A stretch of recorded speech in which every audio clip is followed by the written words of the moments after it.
Hi, I'm Ellie and I'm a podiatrist, and today I am here to show you how to use the TWH Nail Clippers.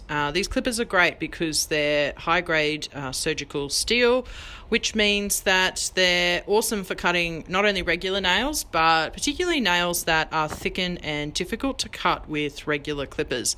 The surgical steel also means that they can be easily sterilized and cleaned, and they're really easy to use. So as you can see, there's a sharp side to the clippers and a flat side. So it's really important that the flat side goes perpendicular to the nail in order to cut efficiently.